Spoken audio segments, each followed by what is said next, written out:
الرحمن الرحیم نحمده ونصلي على رسوله الكريم اما بعد فاعوذ بالله من الشيطان الرجيم بسم الله الرحمن الرحيم لا تقتلوا النفس التي حرم الله الا بالحق صدق الله العظيم. رلاتی ہے تیری حالت اے مسلمان مجھ کو،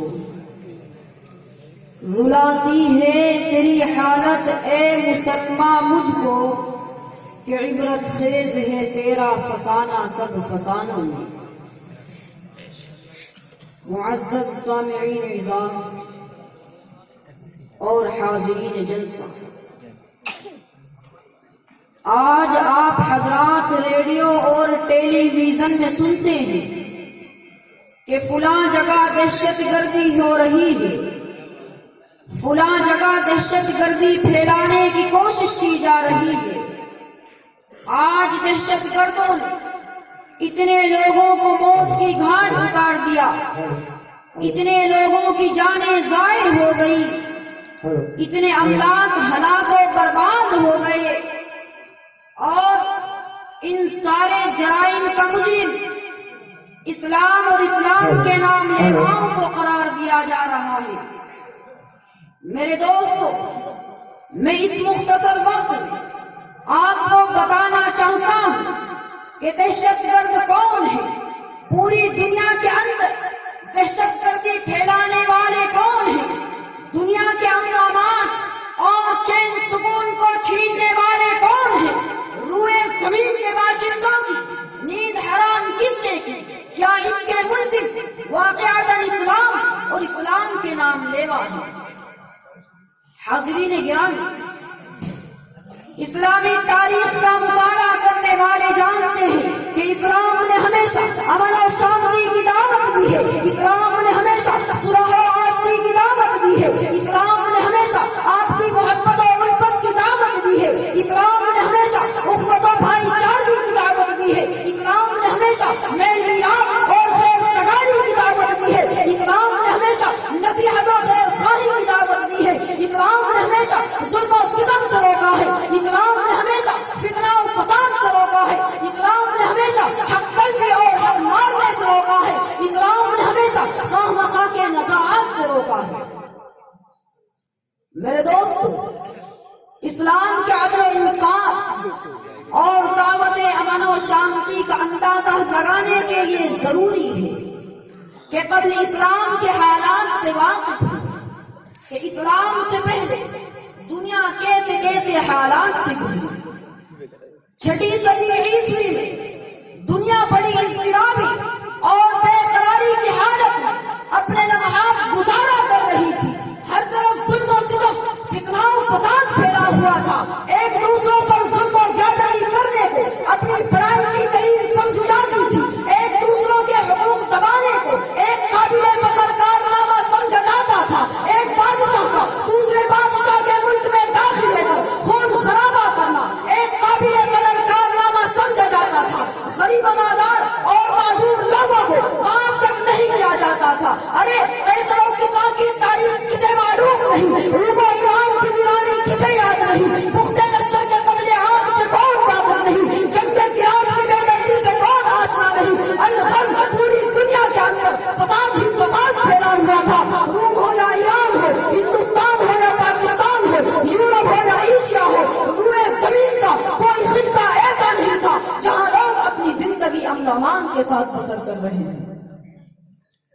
ایسے خطرناک اور تاریخ ترین حالات میں اسلام کا ظہور ہوتا ہے، اور اسلام اس مضطرب پریشان دنیا کو حقوق انسانی کا پیغام سناتا ہے، امن و شانتی کا پیغام سناتا ہے، صلح و آشتی کا پیغام سناتا ہے. اسلام کہتا ہے کہ صلح جنگ سے بہتر ہے چاہے جھک کر ہو. ارے صلح حدیبیہ کی تاریخ کسے معلوم نہیں، مسلمانوں کو کس طرح اپنائے صبر راستے میں روکا گیا. قرآن کریم کہتا ہے ناجائز کسی کو قتل کرنا جائز نہیں، کسی کے املاک کو ہلاک و برباد کرنا جائز نہیں، کسی پر ظلم و زیادتی کرنا فساد اور دہشت گردی ہے. اور اللہ تبارک و تعالی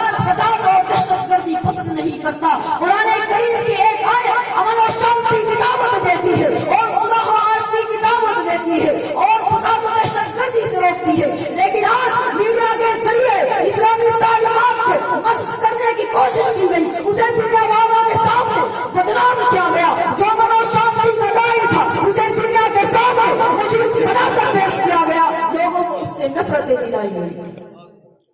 لیکن میں پوچھنا چاہتا ہوں اے اسلام کو بدنام کرنے والوں، مجھے بتاؤ کہ اگر اسلام ایک دہشت گرد مذہب ہے تو میرے نبی کے زمانے میں دہشت گردی کیوں نہیں تھی؟ ابو بکر کے زمانے میں دہشت گردی کیوں نہیں تھی؟ عمر فاروق کے زمانے میں دہشت گردی کیوں نہیں تھی؟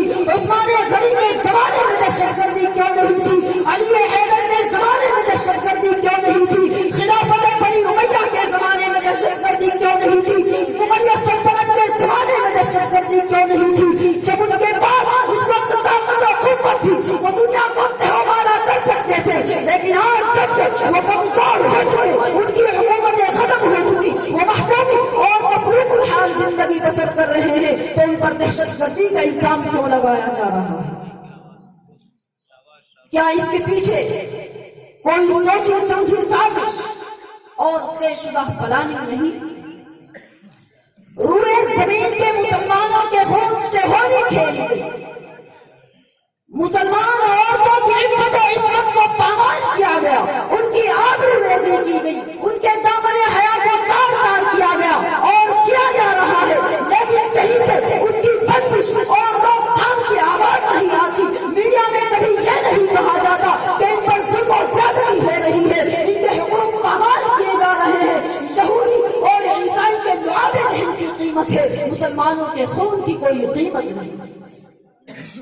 اور اس پر ظلم والا ظلم یہ ہے کہ میڈیا کے سامنے اسے مجرم و خطاکار بنا کر پیش کیا جاتا ہے. لہذا پہلے یہ طے کیا جائے کہ دہشت گردی کسے کہتے ہیں. کیا اپنی جان و مال کی حفاظت کرنے کا نام دہشت گردی ہے؟ عزت و آبرو کی حفاظت کا نام دہشت گردی ہے؟ اپنے وطن سے محبت رکھنے کا نام دہشت گردی ہے؟ اپنے وطن پر قربان ہونے کا نام دہشت گردی ہے؟ مطالبہ کرنے کا نام دہشت گردی ہے؟ ظلم و ستم کے خلاف آواز اٹھانے کا نام دہشت گردی ہے؟ دنیا میں عدل و انصاف قائم کرنے کا نام دہشت گردی ہے؟ اگر تم اسی کو دہشت گردی کہتے ہو تو ہم فخر سے کہتے ہیں کہ ہم دہشت گردی ہیں. لیکن دہشت گردی اسے نہیں کہا جاتا، بلکہ کسی کی حریت و آواز سے طلب کرنے کا نام دہشت گردی ہے، کسی کے انسانی حقوق کو الٹا کرانے کا نام دہشت گردی ہے. اور اسلام پر دہشت گردی کا بہتان لگانے والے اب بتاؤ کہ بوسنیا میں دہشت گردی کس نے پھیلائی تھی؟ بلغار میں دہشت گردی کس نے پھیلائی تھی؟ سودان میں دہشت گردی کس نے پھیلائی تھی؟ ابھی حال ہی میں افغانستان کے اندر دہشت گردی کس نے پھیلائی؟ گجرات میں دہشت گردی کس نے پھیلائی؟ فلسطین میں دہشت گردی کس نے پھیلائی؟ کشمیر میں دہشت گردی کس نے پھیلائی؟ سرزمین فلسطین کا چپا چپا گوشہ گوشہ مسلمانوں کے خون سے رنگین ہو چکا، لاکھوں عورتوں کی عزت و عصمت پامال ہو چکی، ہزاروں مائیں بیوہ ہو چکی، کتنے گھر یتیم ہو، کتنے گھر ویران ہو چکے.